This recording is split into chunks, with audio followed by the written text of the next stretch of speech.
Well, tonight we are in Ephesians chapter 5, verse 21 is where we're going to start, and we're going to go actually through chapter 6, verse 9. As we've mentioned before, the first half of the book is God's work. The last half is ours, the first 3 chapters. And last time we talked about walking in harmony, walking in purity. Tonight we will be talking about walking in harmony and submission. Since God has reconciled us from chapter 2, verses 11 through 22, we have the ability now to walk in harmony with each other. And so we'll cover this from chapter 5, verse 18 through chapter 6, verse 9. And then next week, because Christ has had victory over Satan, we can have victory. And that will be in chapter 6, verses 10 through 24. So this is where we left off last week. And do not be drunk with wine, which is dissipation, but be filled with the Spirit, speaking to one another in psalms and hymns, spiritual songs, singing and making melody in your heart to the Lord, giving thanks always for all things to God the Father in the name of our Lord Jesus Christ, submitting to one another in the fear of God. Now this is the foundation for Paul's next thoughts. From the rest of what we're going to cover tonight, this is what forms it. As we've mentioned before, Paul loves to take a thought and then just stuff everything he can in. We have the longest verse in the Bible in the book of Ephesians because he just takes a verse and he just keeps throwing stuff in. Well, what he's going to do, he's going to take a thought, and this thought, submitting to one another in the fear of God, and then he's going to add all kinds of thoughts, ideas to it, subsets. And it's really, the whole thing tonight is, if the shoe fits, wear it. And it will pretty much cover all of us that are here. Verse 22, wives, submit to your own husbands as to the Lord. Well, that's it, boys. We're done. The problem with this passage is that all too often we take it, and there's many reasons. Sometimes you just don't have enough time to preach on a section, or you can't teach on one and cover the whole thing. The problem is we cut this into parts. And, I mean, not to mention that it's not exactly what people like to hear in America today. But when we cut it into parts, we miss its whole. The whole of what he's talking about is submitting to one another in the fear of God. From that foundation, all of the rest of what he's going to talk about fits into this. And so we can't just single out women, as much as us guys would love to be able to just say, submit and walk on. No, the whole focus here is submitting to the authority that God has placed over us.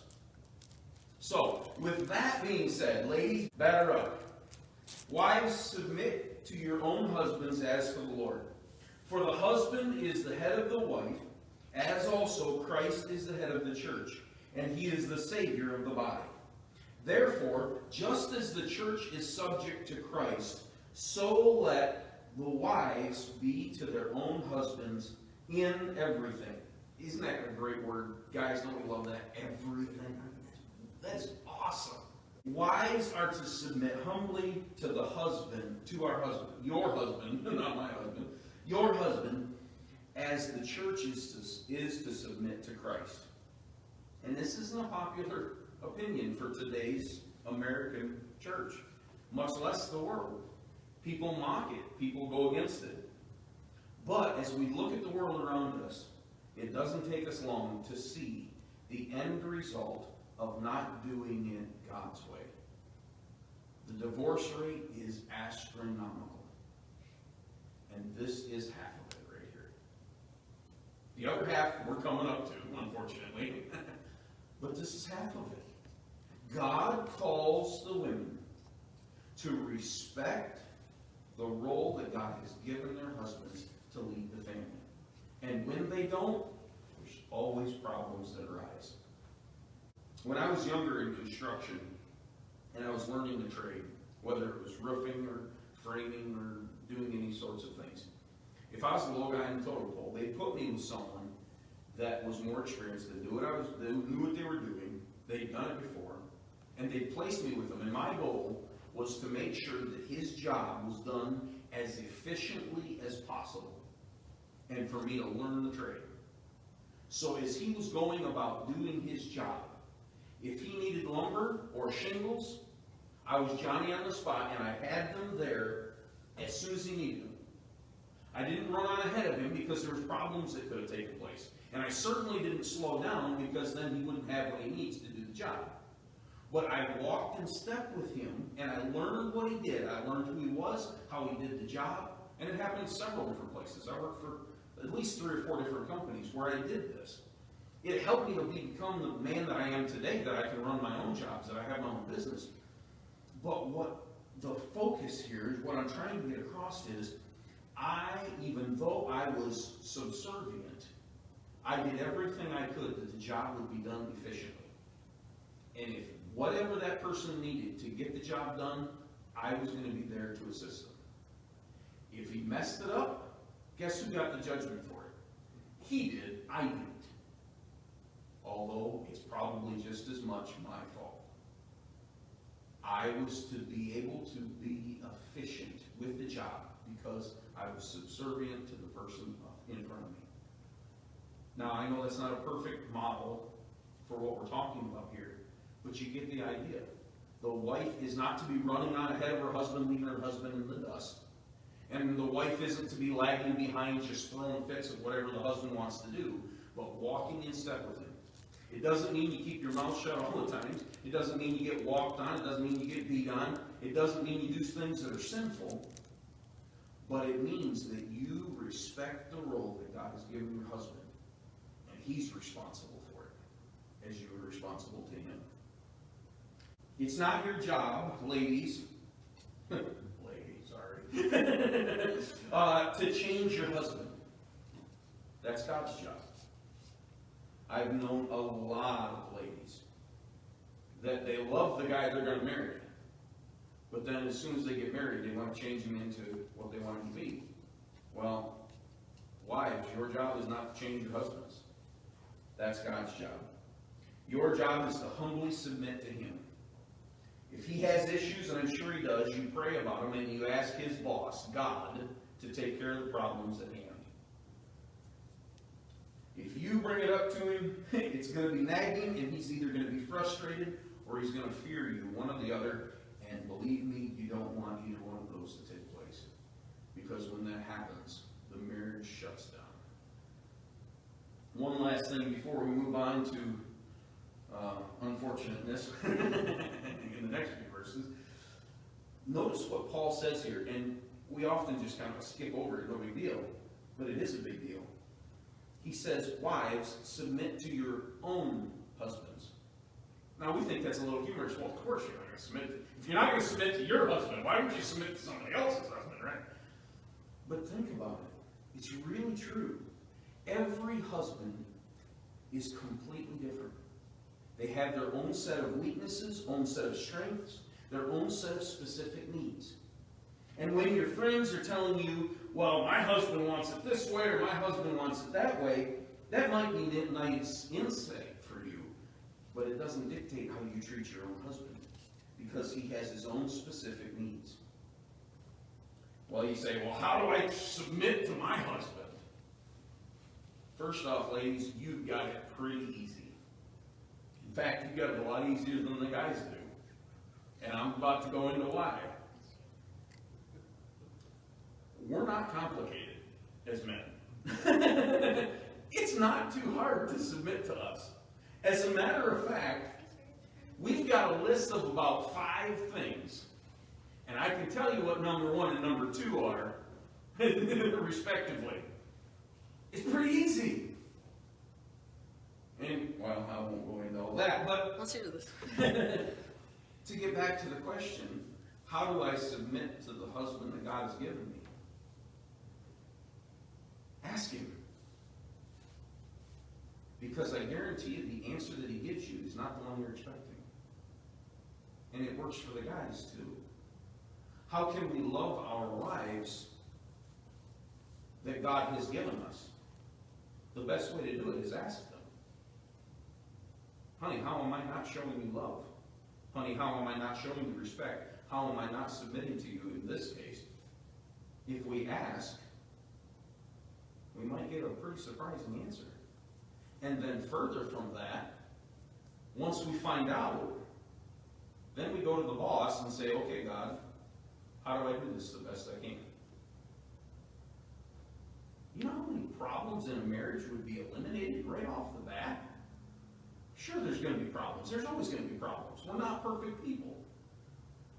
But if that's our focus in mind, that we go to the person with what the need is, we find out what that need is, and then we ask God, how do I accomplish this need? Man, how many steps down the road we already are, without having to argue about it, fight about it, and then separate for a while because we're both mad at each other, and then we got to come back and apologize, and then we still got the same issue at hand. I'm not talking from experience at all. Yes, I am. We ask God, how do we do it? And God says, if you ask for wisdom, He does what? He gives it liberally. And I know all of us in here, with the exception of one, can say that God has really helped us through some bad times because we've asked Him for some wisdom and He's given it. Well, I wish we could stop there, but I guess we got to continue. Oh, here we go. Verse 25 through verse 33. Husbands, love your wives, just as Christ also loved the church and gave Himself for her, that He might sanctify and cleanse her with the washing of the water by the word, that He might present her to Himself a glorious church, not having spot or wrinkle or any such thing, but that she should be holy without blemish. So husbands ought to love their own wives as their own bodies. He who loves his wife loves himself. For no one ever hated his own flesh, but nourishes and cherishes it, just as the Lord does the church. For we are members of His body, of His flesh, and of His bones. For this reason a man shall leave his father and mother and be joined to his wife, and the two shall become one flesh. This is a great mystery, but I speak concerning Christ and the church. Nevertheless, each of you in particular so love his own wife as himself, and let the wife see that she respects her husband. Now, it's often that we hear the flack that wives are supposed to submit to your husbands. And earlier I said, only half joking, that you wives have it pretty easy. And let me explain why. In what Paul told you, you have a whole 3.5 verses that talk about what you're supposed to do. And out of that, you only have 2 commands. This one we have in verse 33 is to respect, and the other one is to submit. Us guys, we get 9 verses, and 6 out of the 9 all talk specifically about what we are to do to our wives as Christ has done for the church. And inside of those 6 verses, we have 6 commands, and inside of those 6 commands, we have 6 subsets of those commands. Paul does not go easy on us. Now what I've done here is I have just listed in quotes the things that he said, but we're going to go through the husband's role as Christ is our head. And the first thing he said was, love your wives as Christ did the church. All of these we do, first off, because Christ has done them for the church. This is the focus. We've seen Him do it, and so we mimic it. Okay? And what did Jesus do? How did He love the church? He gave Himself for the church. He lived His life so that the church would be better. He was the spiritual leader, providing, teaching, encouraging, and eventually even dying for the church. Guys, do we lay aside all of our wants and desires so that our wives are better? I said, there's 6 of these, and then 6 subsets, and we've only hit 1. Next, what did Jesus do? How else did he love the church? He might sanctify her. Do we set our wives apart? Is she lifted up separate from all other ladies, including our children? Whether it's kids or job or hobbies or friends, do we set our wife in the rightful place above all others? That's what sanctify means. It means to set apart. Next. Christ loved the church by cleansing her with the washing of the Word. Fellas, do you keep your wives clean? Do you brush their teeth? Oh, no, that's not what he's talking about. Sorry. I'm not talking about that you get in there and you scrub to make sure she has no dirt. No, that's not what he's talking about. It says he cleanses her with the washing of the Word. When they had the temple, before the priests ever went in, they would go to this big laver. There's this huge molten sea is what they call it. There's just a big pool that they would wash themselves in. And when you read this, and it's talking about the washing of the Word, the question is, or what Jesus did for us, was that he taught the church what the Bible said. Husbands, are we keeping our wives clean by reading and studying the Bible with her at home? Sure, she has her responsibility to do it for herself. Absolutely. But as the head of the home, the spiritual leader, following as Christ has done for us, we are to be washing our wives with the Word of God. We're to be studying the Bible with her. We're to be reading the Bible with her. 3 in. We are to be the influencers, not the other way around. And I know in today's church, that is not a normal thing. Usually it's the wife that has to influence the husband to come to church, etc. But that's not how God planned it. God planned it that we would be the influencers and encouragers and imitators of the spiritual leaders of our home. That he might present her holy and without blemish. If these other 3 weren't bad enough, this one should shake us husbands to our bone. How we treat our wife is a gift to God. And eventually in eternity, we are going to go to him and present our wives before him. And that's a gift to him. Sure, she has to make up her own choices. She is responsible to God for the life that she's given, just like we are. But we are responsible to help her that she might be holy and without blemish. Just as the sergeant is responsible for the troops under him, we are responsible as the head of the spiritual home for those under us, whether it's our wife or our children.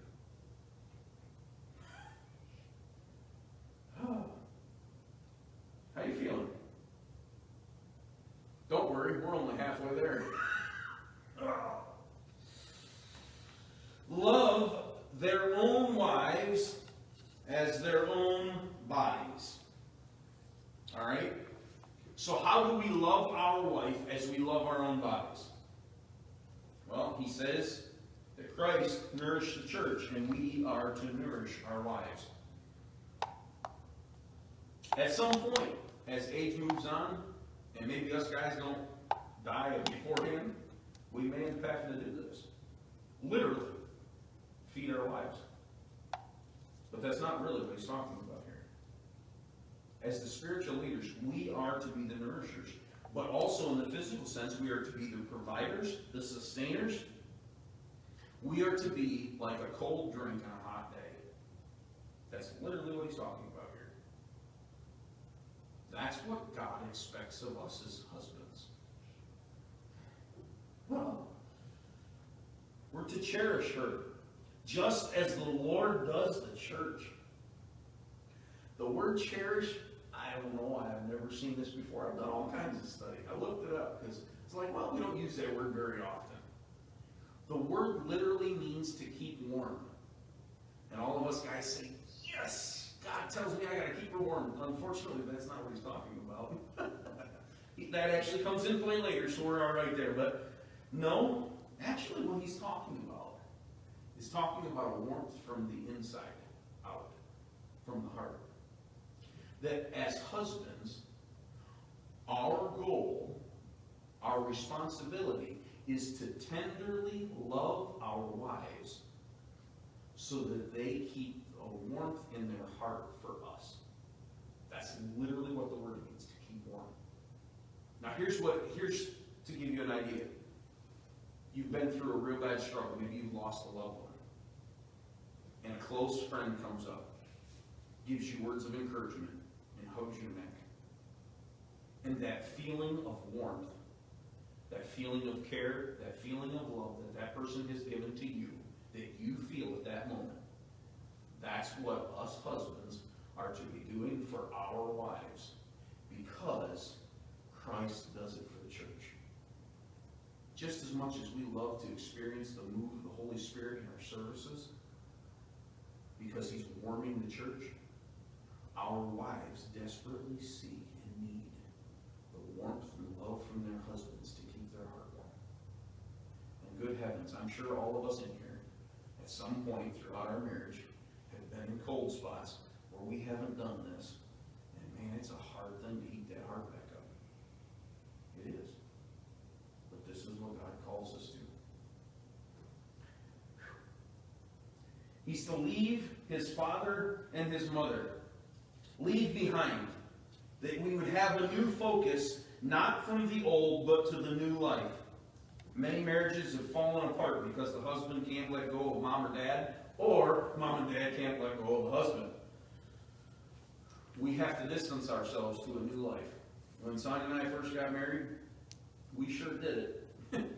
We moved to West Tennessee. My parents lived in northern Michigan. Her parents lived in Kentucky, and then the rest of her family lived in Alabama. We were all on our own. I wouldn't necessarily advise that, but you get the point. We are to leave the parents behind. It doesn't mean that we don't help them, care for them, or love them, but our focus from now on, after I do, is to be only her. And that also includes the kids. In today's world, the focus is on the children. We got to take care of the children, and many times they lose their families in the process because they lose the relationship between the husband and wife. And what a disaster that is. If you lose your marriage relationship, you've lost your children as well, whether you realize it or not. They need to leave. He needs to leave his father and mother, and then be joined to his wife. The word joined here is literally to glue together. That's what it means. Now, I work building cabinets. And the glue that we use, the tight bond, when we bring two boards together, is so strong and it bonds so well with the wood that when you go to pull the wood apart, or pull that joint apart, it usually breaks the wood. And what a better image of a husband and wife. When we get in the war, get in the divorce mentality, there's always parts of you that are destroyed. It's always ripped away. I don't care how much Hollywood loves to glorify it and dismiss it and make it flippant that it's no big deal. It is, because every time you get a divorce, part of you is ripped away. God designed it that way so that you stay together, that you become one, that you be glued together. We must be joined to our wife. We're not to be wandering the ocean looking for better fish, whether it's physically or mentally. It always tears a person apart.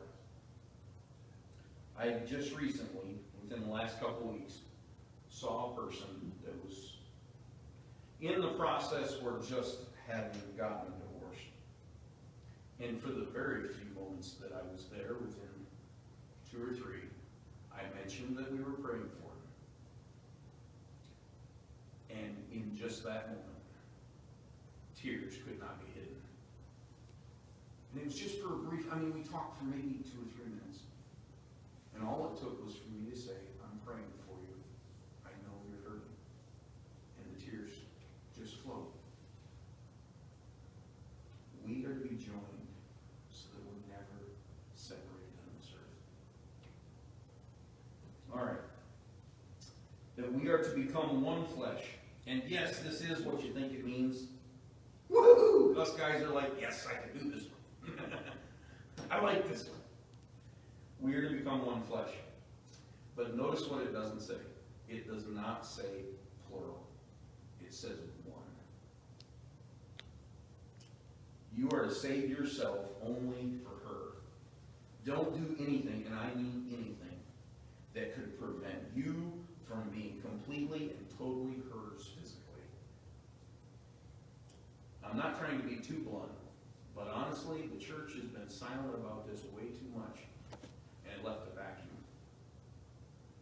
And I know a whole generation of people that didn't know what to do when their problems arose, and it destroyed their marriage.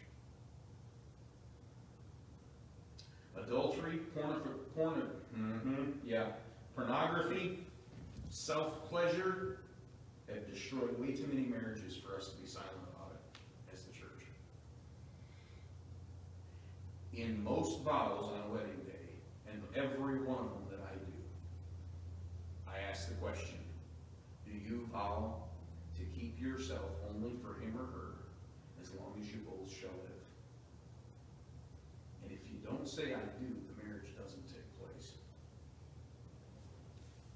We're to be one flesh. And guys, that's the hardest one for all of us. We got to keep our mind in the game. And it's only on her.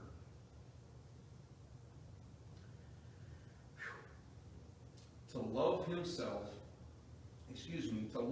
his own wife as himself. And here he says it again. O-W-N, own. It seems small, but this really isn't. It's way too easy to become somebody's knight in shining armor that's not at home. It can happen at work. It can happen in the church. I remember a lady, and I've mentioned her a couple times, and I won't go into all the details, but she needed a savior from the situation she was in. She reminded me of my mom. She was about the same size as my mom, just similarities, same color hair. And so I was trying to help her out with her leg up.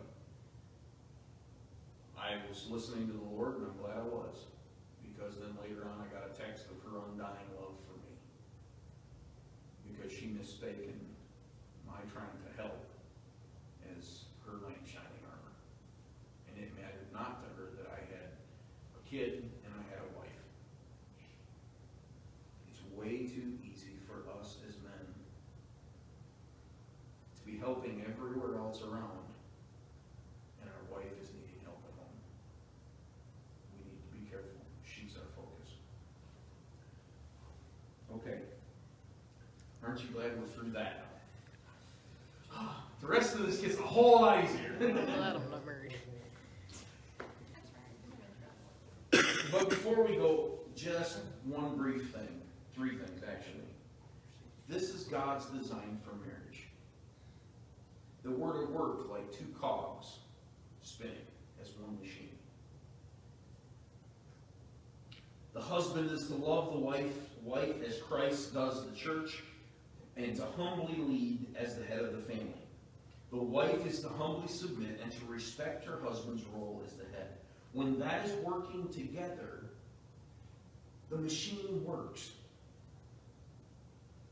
We're designed with specific roles because God was the one that designed marriage, and He knows how it should work.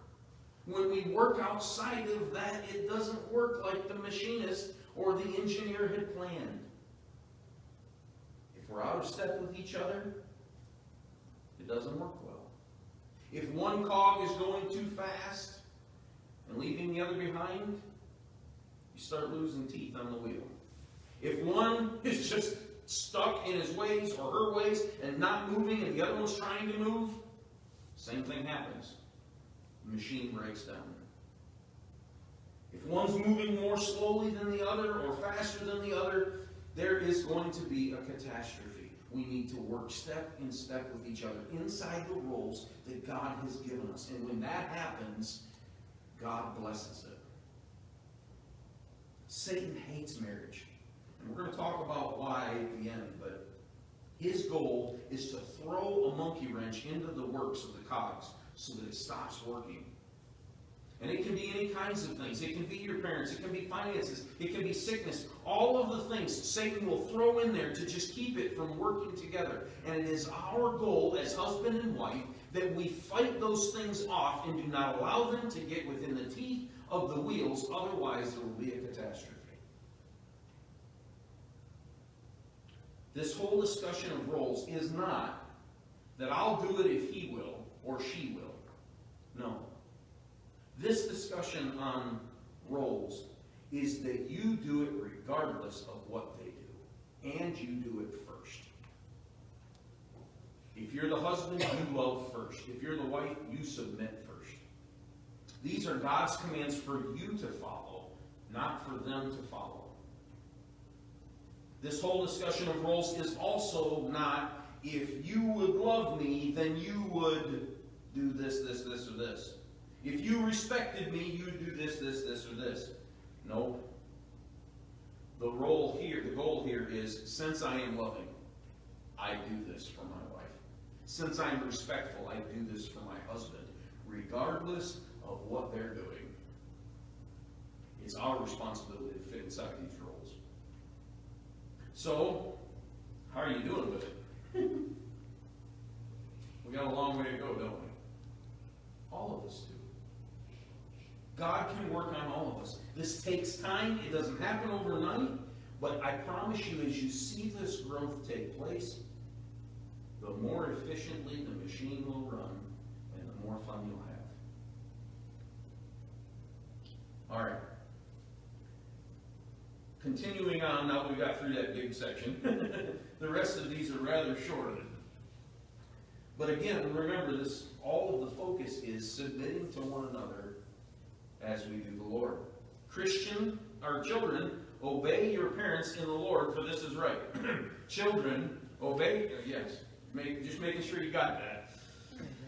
Honor your father and your mother, for this is the first commandment with promise, that it may be well with you and you may live long on the earth. This is the only one of these that gives a promise of blessing. And it's pretty neat. That children, submit. Put yourselves under the authority that God has given to you. Bill Cosby said it, and this is kind of how I live. Back in the Cosby Show, I remember he said one time, well, I brought you into this world and I'll take you out. Well, it kind of fits here. If you don't want to live long on the earth, well, just disobey me for a while and we'll take care of that. That's not really what he's saying.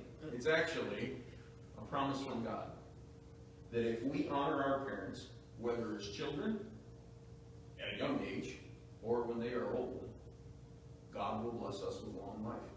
Long and prosperous life, other passages say. Not to mention we should do it just because it's commanded of God.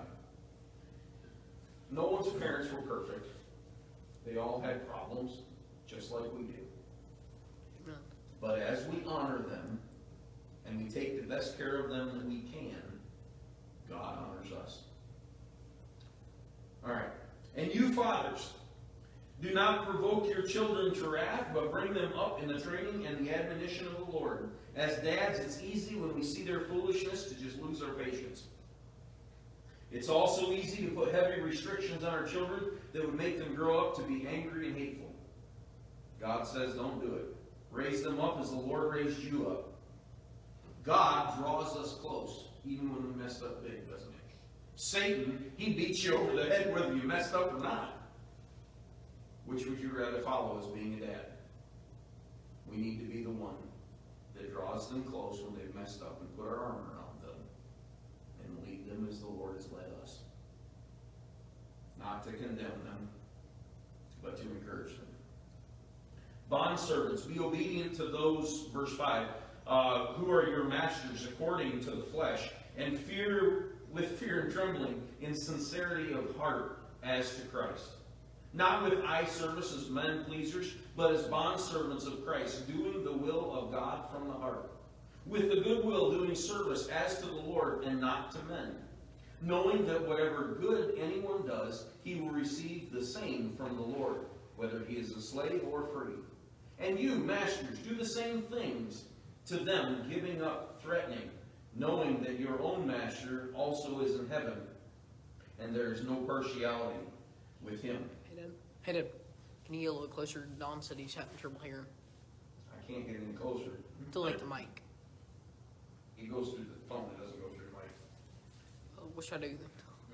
No, you can't get rid of it. Sorry, Don. In their day, they had masters and slaves. In our day, we have bosses and employees. As employees, we're to serve our boss just as we would serve if Christ was our boss, because that's exactly what he is. Don't put on a show, but let your work speak for itself.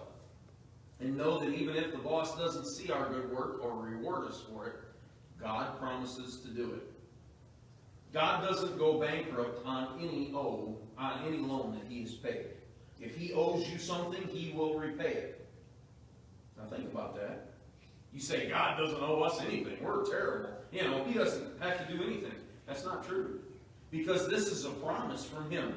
He says, if you do the good work, I will reward you with good pay. If you do good, I will return in the same. And there's other places like this throughout the Bible, but the point is, if you work hard, God will repay your labor, even if your boss doesn't. And masters do the same things to them, giving up threatening, knowing that your own master is in heaven, and there's no partiality. If you have employees, treat them right. Treat them as how you would want to be treated. Don't cheat them. Keep your word. Don't be unwarrantedly harsh with them. Don't threaten them, because God sees all and you are responsible for how you treat them. Again, the focus of this is submitting to one another in the fear of God. The foundation of our roles as wives, husbands, children, fathers, whether employees or slaves, masters or bosses, we are to submit to the authority that's placed over us.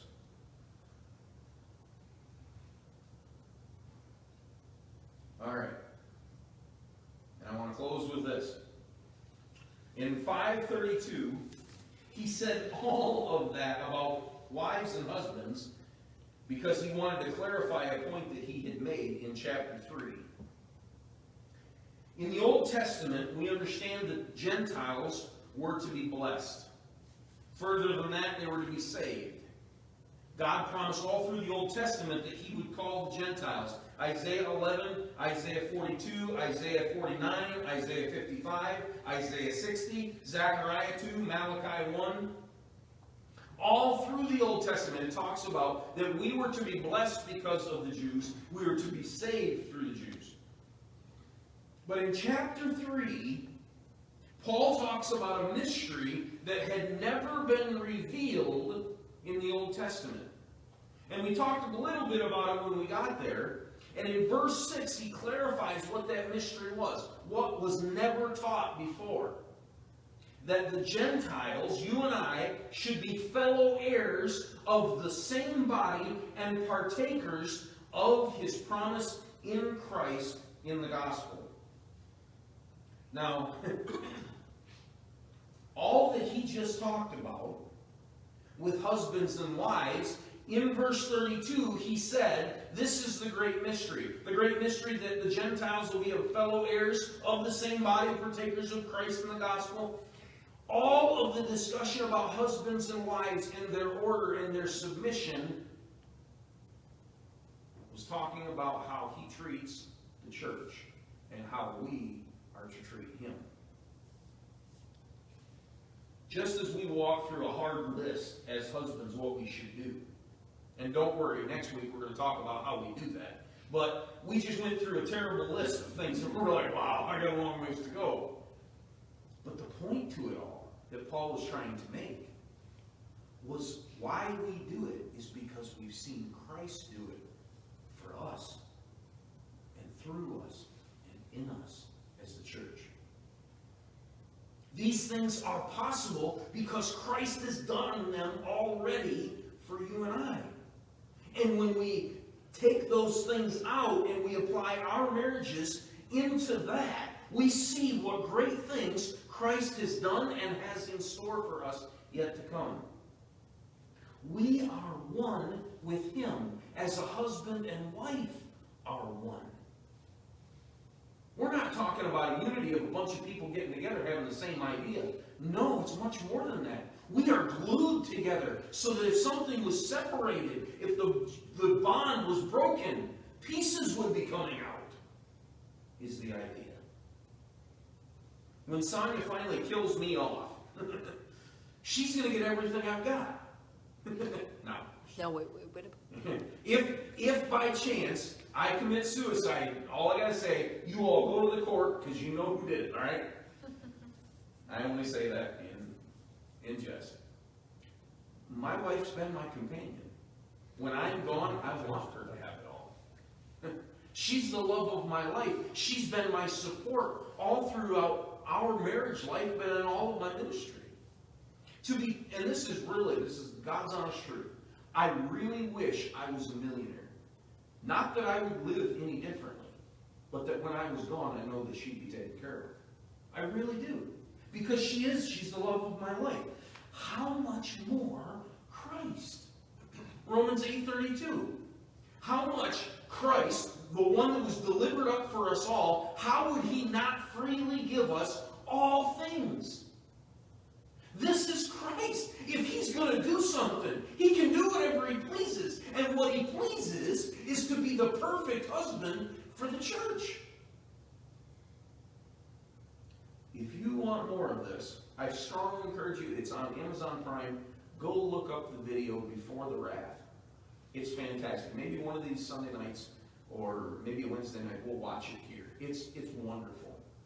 And it goes into more detail than that. But here's the other side of that. Satan hates marriage. Because marriage is the image of Christ and the church. He hates even the thought that while we were sinners, Christ died for us. Because Christ didn't die for him. Satan, when him and a third of the angels rebelled, they wanted to take the role. They wanted to lead. They wanted to be king. Satan, it drives him crazy that while we were still in sin, Christ died for us. Not did He only die for us, He raised us to life with Him. Not only did He raise us to life with Him, but He made us co-heirs with Him. Like my wife is with me. If I die, she gets it all. Christ did die. We get it all. It drives Satan crazy that we are now heirs, that we will rule with Him. We, as the church, get everything Satan ever wanted, and we get it freely by accepting Him, by accepting Christ as our husband. Satan wants to destroy every marriage because he wants to destroy the image of how much Christ loves the church. So in our marriages, we need to hold on. We need to love our wives. Our wives need to submit to their husbands. And we need to show Satan